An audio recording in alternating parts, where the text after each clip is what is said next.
Good morning, afternoon, and evening, ladies and gentlemen. Oh. Just in case. You know me so well. I want that one. That is how we let out anger! Not by throwing pucks over the glass, but by throwing bottles into walls! It's honestly the same effect. So, Jets lose 4-2 to the Edmonton McDavids. Sorry, Jets lose 4-2 to the Connor Oilers. Sorry, Jets lose 4-2 to the Edmonton Oilers. My bad. It's an honest slip-up. So, let's talk about this game. First off, Hellebuck is in net. That became a non-factor. Smith is in net. That really became a factor I wanted to ignore. So, no lineup changes, but honestly, why should we expect anything else? Paul Maurice looks at something and just says, yeah, no, it's good, it's good. It could be a genocide, and he's like, no, it's fine, let's just keep it the same. Keep it the same. We don't want to make it worse. I'm sorry? Yeah, let's just play the same roster every game, no rests. When we have Harkins in and Niku, who, I know, he's not great, but, like, apparently Nashville's interested, so why the fuck not? Okay, good, we're a minute in. All right, I just needed to make sure for a second there.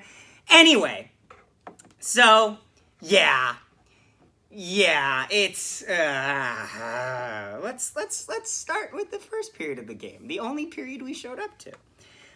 So Wheeler makes there's a great pass in front save on Wheeler. This would become a reoccurring theme that I wish didn't happen so much. Wheels takes a tripping penalty. Yeah, Wheels had a rough night. And we'll get there. A nervous penalty kill. Yeah, it was a I didn't like this penalty kill, but then again, it's kind of hard to like a penalty kill when you're defending against Connor McDavid. And I know, there's other guys on the ice besides Connor McDavid, but really, who cares? And don't get me wrong, I'll give enough credit to the Oilers here. It wasn't just McDavid who scored.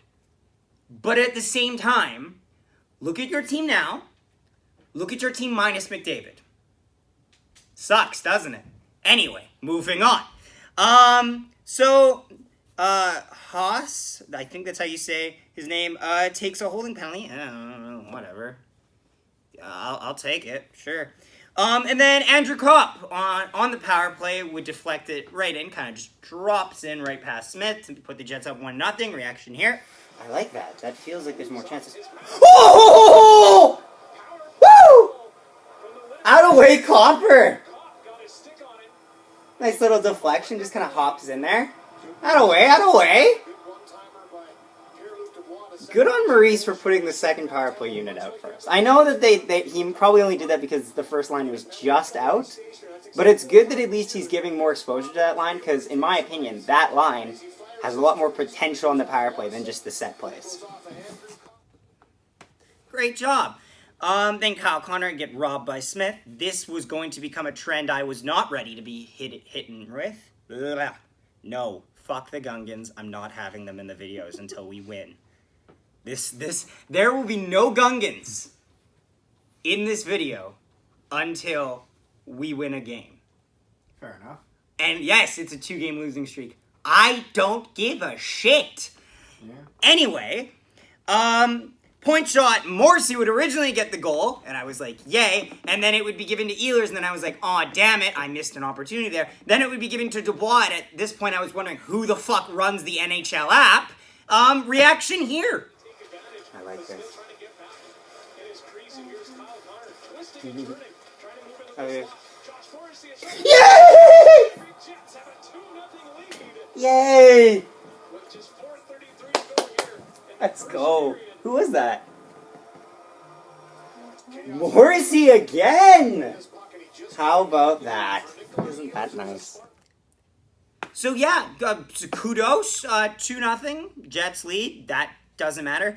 And then we decided to let Connor McDavid have 3 chances at us in a game of Russian roulette. with pretty much a fully loaded gun. Reaction here. No, not him again. Wait. Okay. So he scores. There's a lot happening in front of Hellebuyck. I'd love to see. Yeah. So McDavid pretty much gets the puck. Net. This is the net. Right here. McDavid's here. He's like, okay, we'll try here. No? Okay, we'll keep going around. It's pretty much just like how a parent just absolutely makes a child feel like they're 7 years old. Doesn't matter how old the child is. They'll feel 7 by the end. Where he just skates around, just waits for the kid to tire out his wee little legs. Anyway. Yeah, and then Ehlers gets cheap shotted by Kassian, which I hate, and then Lowry doesn't fight him. And I don't know why. Either Lowry didn't fight him because the puck was in the defensive zone and was worried that something bad could happen, because honestly, maybe that was an omen that something bad was going to happen in our defensive zone later in the game, also known as everything, or the fact that Kassian had just broken his hand. I don't know why the factors were. I'm just saying it really would have helped if we could have got a fight win after that. Like, Kassian hits Ehlers late and in the back, and he's not expecting it. At the very least, that's the type of hit that wins people. Like, whatever. Moving on to the second period. Oh, hello, old friend! Where have you been? This is where the game starts to go south. Like, oh. So first off, first part of like half of this period was fine. It was mediocre for both teams, also known as no teams look like they had Connor McDavid on their team. So that's nice. Chances and a few turnovers, that would become a lot of turnovers. Hellebuyck makes a nice save on McDavid. That was scary. And then Smith turns the puck over right into a Kyle Connor open net chance. Reaction here. Oh, no! First room. Yes! No way! Word. Oh! Oh my God. Wow. He'd been flirting with disaster all game. I was like, I thought this was it.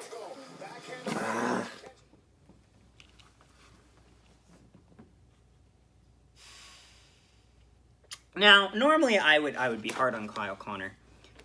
And I am going to be a little bit hard on him. But also, let's be fair, Mike Smith is used to making this play because as good of a puck handler as Mike Smith is, he's made a lot of mistakes when he handles the puck. Actually, fun fact, the last game the Jets played of the last season, there was a fuck-up in there. Anyway, so it's still 2-1. And then we got called for a too many men on the ice penalty. I was like, we don't have the puck. What is this? But you know what? I guess we had 6 on the ice. It's one of those too many men penalties that I'm like, really? Because it's funny. There is a standard for too many men on the ice penalties.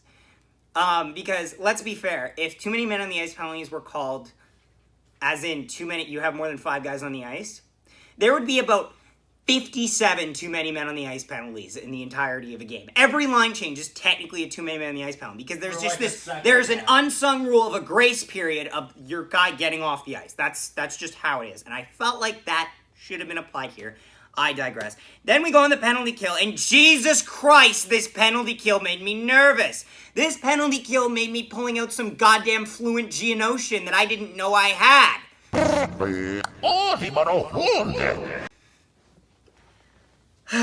Puljujarvi then takes interference that would make it a 4-on-4. It wouldn't matter. And then in the ensuing power play, it really wouldn't matter. And then, oh my God, Blake Wheeler has the puck. This could turn in nothing but into something. Oh, yes, no! Skate. Yeah! What?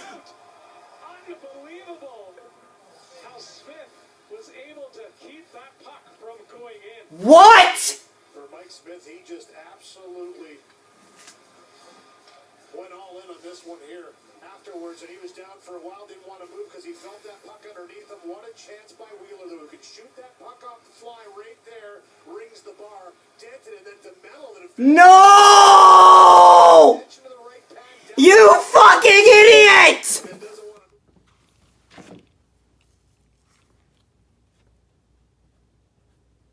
I don't even,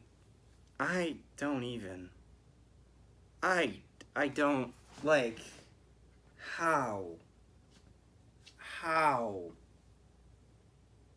how do you miss that?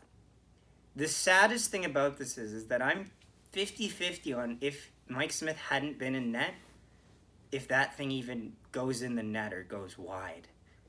Like, goddamn, DeMello. How do you miss that? Maybe because it's like late in the period nerves, but you're a goddamn NHL player. And I would make a joke about this isn't the first time you've scored a goal, but honestly, I'm not sure. You had 10 points last year, boy. I'm starting to see why. Ugh. Moving on to the third period. I'm just going to hold it for the rest of the reaction, I think, honestly. I think that's fair. Draisaitl takes a hooking, and we do nothing on the power play.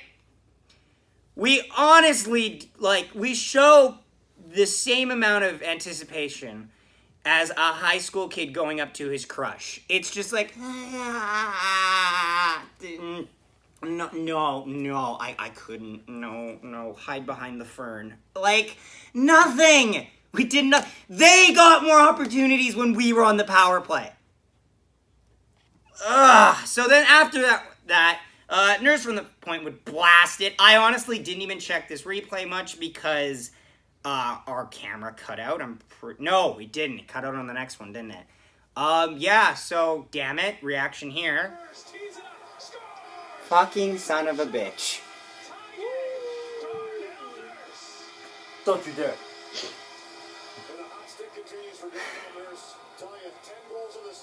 Literally every person on my fantasy team has gotten a point today now. The cost was too great. Now it's 2-2, and this is, since the start of this, second period, we were showing less and less offense. After DeMello royally screws the pooch, I can only count one more time where I thought we had a 30% chance of putting it in the back of the net, and it's dreadful. Lowry steamrolls Ryan Nugent-Hopkins and creates no freaking momentum from it because we had the absolute energy of a car from the 1910.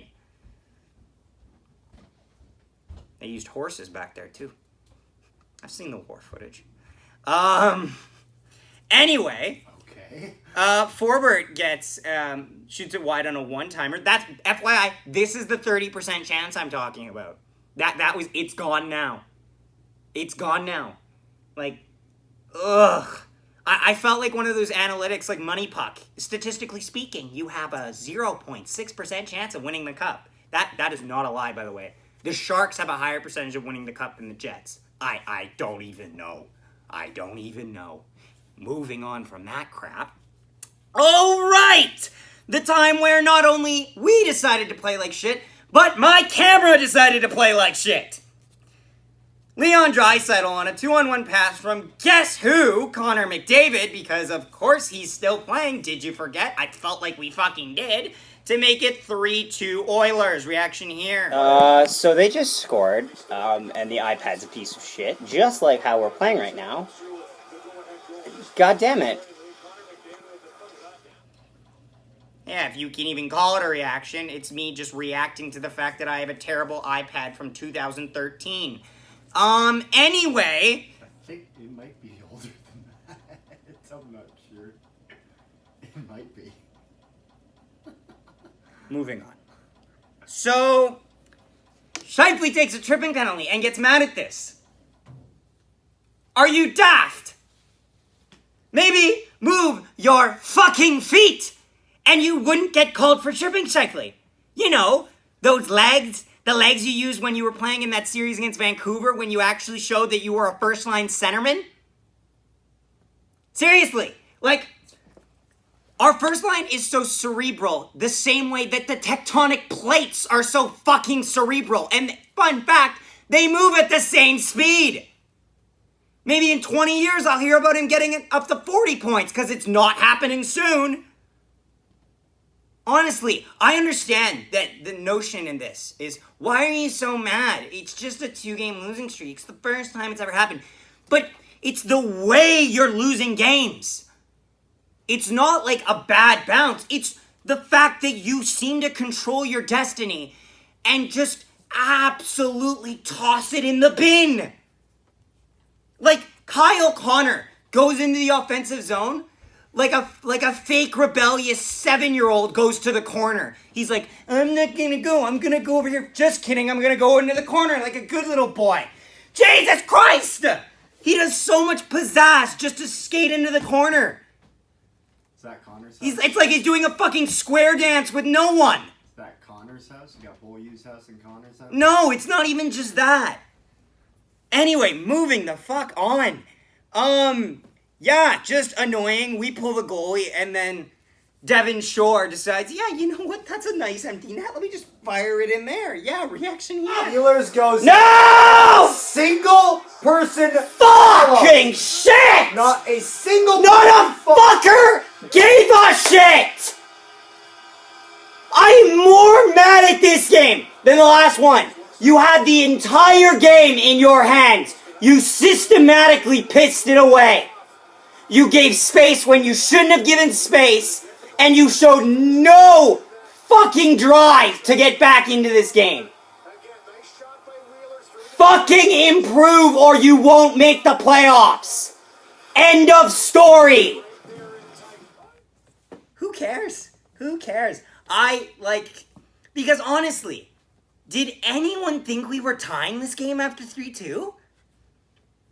Like, if you were, okay, I love you. That's fair. I love your optimism.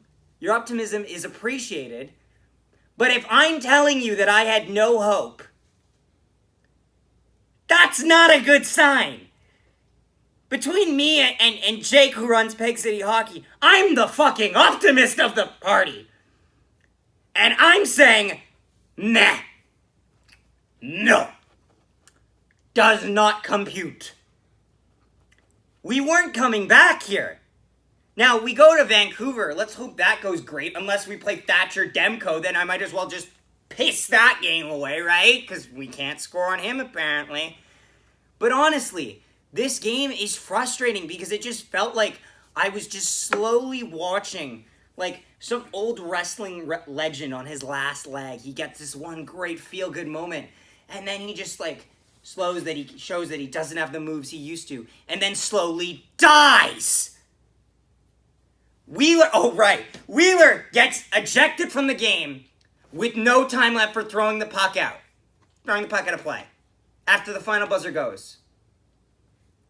I didn't actually notice that. I didn't either. And you know why I didn't notice it? Because it's fucking irrelevant.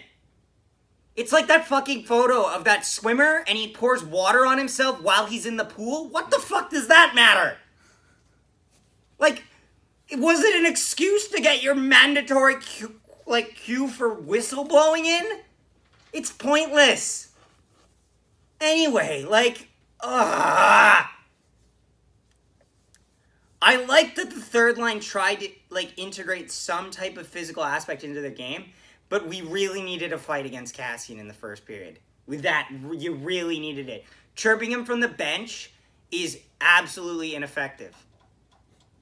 Teams like Vegas chirped from the bench all the time last playoffs. Look where that got them. And sometimes chirping from the bench can be counterproductive. 100%. It just shows it can set you back. It makes you sound like an absolute wuss that is not using actions to back up their words. And I understand that it is not everyone's game plan to get into fights, but there are players on this team that should be capable of stepping up when the time is needed.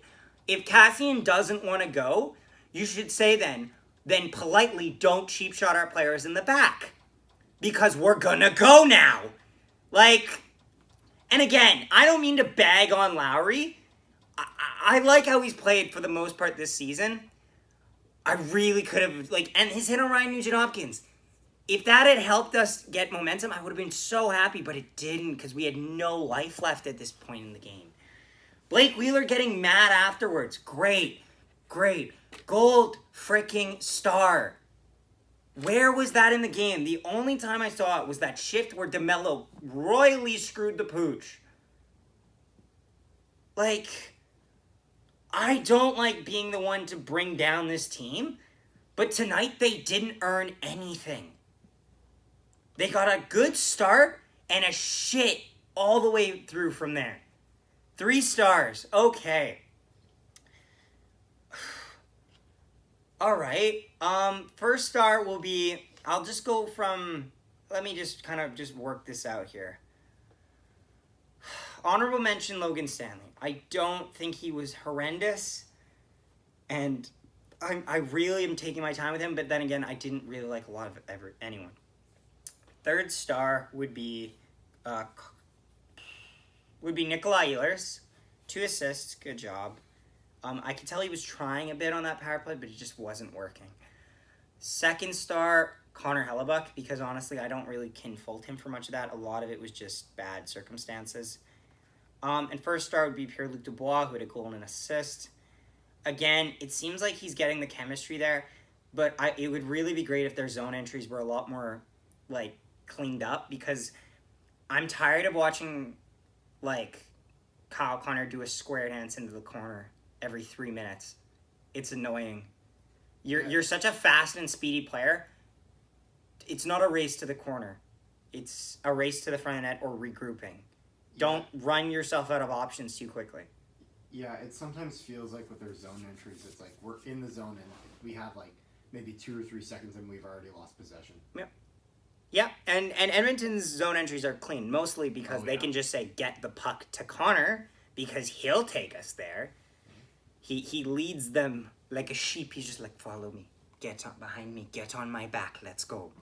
I will lead you into the promised ozone. Anyway, moving on, though. Sheep leader. Sheep leader. Anyway, it's moving the on. person leading sheep. Moving on. There's no sheep with a crown on it. Moving on. Moving on. Yeah, that'll do it pretty much for this video. It's annoying. I've kind of let it all out right now, and as the reactions will tell you, I was pissed watching this game. It's kind of behind me at this point, but hope you enjoyed this video. If you are new to the channel, please hit the subscribe button, as we were trying to get up to 300. And check don't out forget some of our other videos, because YouTube has decided. Yeah, YouTube takes a lot of our vids away. So if you check out some of our old videos, don't forget to leave likes on those. Didn't we lose like 130 views on my goal or no goal? Yes. Anyway, moving on. Also, do not forget to like this video, because I know I was very negative this game and very, very annoyed. But hopefully you guys can understand where I was coming from this one. And I understand we're not going to always agree on this, but I was just really fed up with this game. And don't forget to comment down below your thoughts on the game and your thoughts on this video, because even constructive criticism, compliments, all of that, we appreciate all of it, all the feedback we get. We try to answer everybody. We usually do. And don't forget to follow us on Nolan Hockey Podcast on Instagram. Did I just say on podcast? You said on Nolan Hockey Podcast. Yeah, on Instagram. At Nolan Hockey Yeah, Podcast. that. Thanks for watching, and we'll see you next time.